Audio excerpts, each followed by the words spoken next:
మీలో చాలామంది ఈ వైదీశ్వరన్ కోయిల్ వెళ్ళుంటారు. అంటే వైదీశ్వరన్ కోయిల్ అంటే నాడి జోస్యం.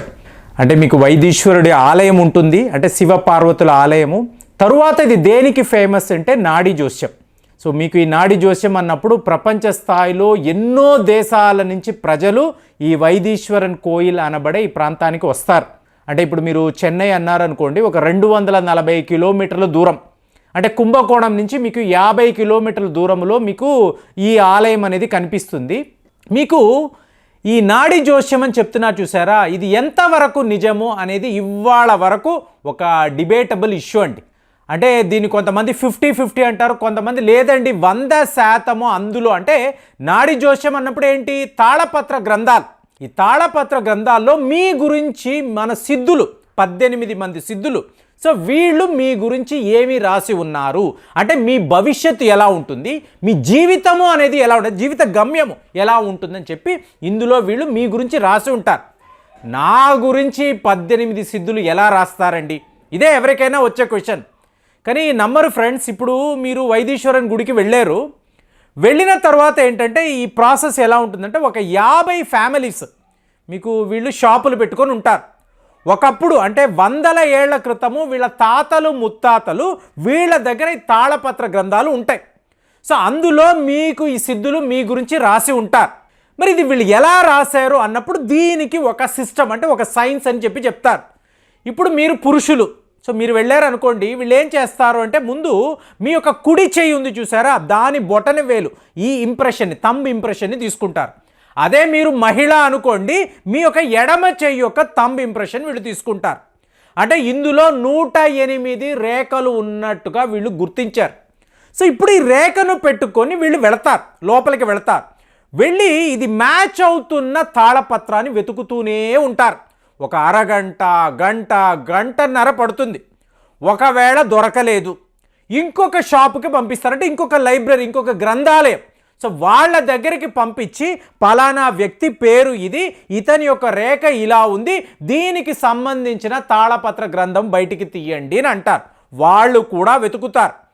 ఫైనల్గా వీళ్ళు కనిపెట్టారు అనుకోండి, మీ పేరు, మీ అమ్మా నాన్నల పేరు, మీ యొక్క జీవితము అన్నప్పుడు వీళ్ళు ఎలా డివైడ్ చేస్తారంటే 15 కాండాలండి. అంటే ఇప్పుడు చూడండి, సుందరకాండం అంటాం, బాలకాండం ఇవి మాట్లాడతాం చూసారా, అలాగా 15 కాండాలు. వీళ్ళు ఎలా చెప్తారంటే, ఒక మనిషి జీవితంలో వీడు 15 సమస్యలను ఎదుర్కొంటాడు.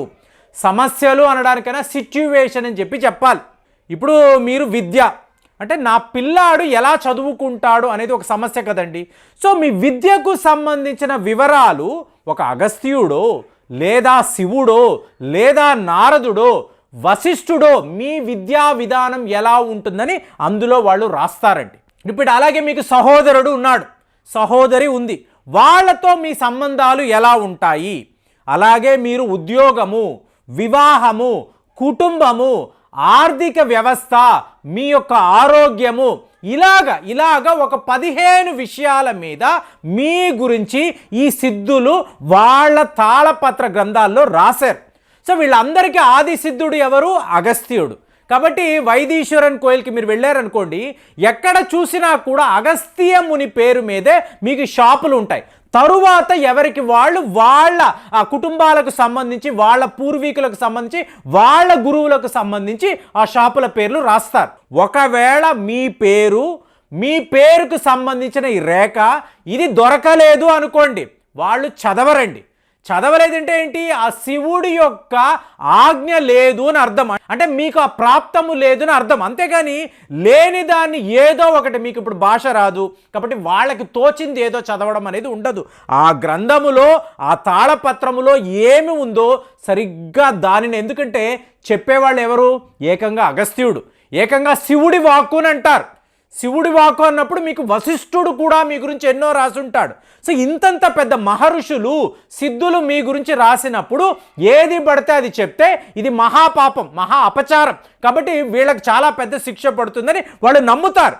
అలాంటి వాళ్ళు మాత్రమే మీకు కరెక్ట్ అయిన రిపోర్ట్ ఇవ్వగలరు. అంటే ఈ భవిష్యవాణి అనుకోండి, మీ జీవితం అనుకోండి, మీకు ఈ సిద్ధులు మీ గురించి ఏం చెప్తున్నారు అనేది చాలా చాలా ఇంపార్టెంట్గా భావించి ఎంతోమంది ప్రపంచ స్థాయిలో అండి, అమెరికా అనండి, యూరోప్ అనండి, యూకే అనండి, ఇక్కడ నుంచంతా కూడా వచ్చి నేను పలానా సమస్యలో ఉన్నాను, పలానా వ్యాపారం చేస్తున్నాను, పలానా రీసెర్చ్ వర్క్ చేస్తున్నాను, ఇందులో అగస్త్యుడు నా గురించి ఏం చెప్పారు, ఆ శివసిద్ధుడు నా గురించి ఏం చెప్పాడు, సో ఇవన్నీ తెలుసుకుంటారు.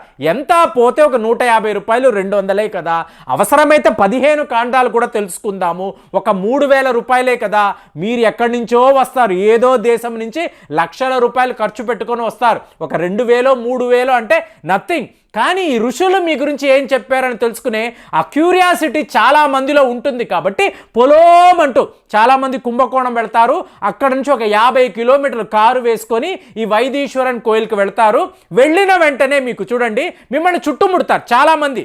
ఏమండి దర్శనానికి వచ్చారా, ఏమైనా ప్రత్యేకమైన పూజలు చేసుకుంటారా, లేదా మీరు నాడీ జోస్యం చూడడానికి వచ్చారా, పదండి ఒక అద్భుతమైన ఒక పండితుడు ఉన్నాడు, ఇతను చెప్పాడంటే 100% జరుగుతుంది, ఇతనికి డైరెక్ట్గా అంటే ఒక మహాసిద్ధుడు ఒక మహాగురువు అతని దగ్గర తాళపత్ర గ్రంథాలు ఉండేవండి.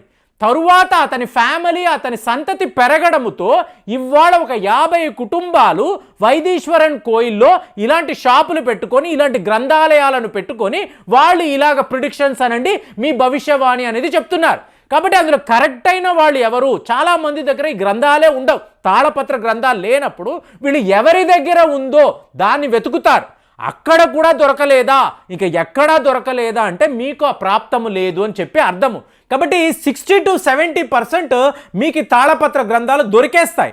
అప్పుడు దాని యొక్క ఫ్యూచర్ అంటే ఆ పత్రములో మీ గురించి వీళ్ళు ఏమి రాశారో దాని ఆధారంగా ఎంతోమంది వాళ్ళ జీవన ప్రయాణాన్ని సాగించడము నేను పర్సనల్గా చూశాను. మరి జరిగిందా జరగలేదా అంటే ఇవాళ చెన్నైలో ఒక బ్రాంచ్ ఉంది, బెంగళూరులో 2-3 బ్రాంచులు ఉన్నాయి, హైదరాబాద్లో కూడా వీళ్ళు బ్రాంచులు పెట్టారు. మరి ఈ తాళపత్ర గ్రంథాలు ఎక్కడి నుంచి వచ్చాయి అంటే మేము అక్కడి నుంచే తీసుకొచ్చామండి, ఇవంతా కూడా ఒరిజినల్ అని చెప్పేవాళ్ళు ఎంతోమంది ఉన్నారు.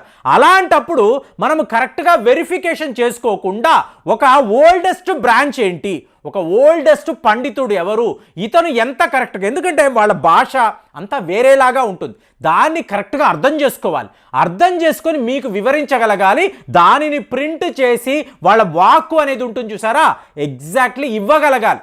ఇలా చేసినప్పుడే మీ యొక్క ప్రిడిక్షన్ అంటే మీరు ఏ పర్పస్ కోసం వెళ్ళారో అది సర్వ్ అవుతుంది. ఇప్పుడు 3-4 షాపుల్లో కూడా ఒకే రకంగా మీ జీవితం గురించి మాట్లాడుతున్నారు అనుకుంటే, వివాహ బంధం గురించి మీరు అడిగారు, ఒకే ఒక కాండం చెప్పండి, ఒక 150 రూపాయలు ఇచ్చారు. మీ వివాహ బంధం ఎలా ఉంటుందో మీకు 3 నుంచి 4 షాపుల వాళ్ళు ఒకేలాగా చెప్పారనుకోండి, మరి అగస్త్యుడు నిజంగానే నా గురించి ఇలా రాసాడా అనే డౌట్ మనకు వస్తుంది. అలాంటప్పుడు జస్ట్ ఇమాజిన్ ఫ్రెండ్స్, మరి ఈ వైదీశ్వరన్ కోయిల్కి మీరు ఎంతమంది వెళ్ళారు, మీరు ఈ తాళపత్ర గ్రంథాలు ఈ నాడీ జోస్యం అనే దాన్ని చూసుకున్నారా, మీ జీవితంలో కూడా ఎగ్జాక్ట్లీ ఇలాగా అందులో ఎలా రాయబడి ఉందో అలాగే అడుగడుగున మీరు మీ జీవితాన్ని జీవిస్తున్నారా?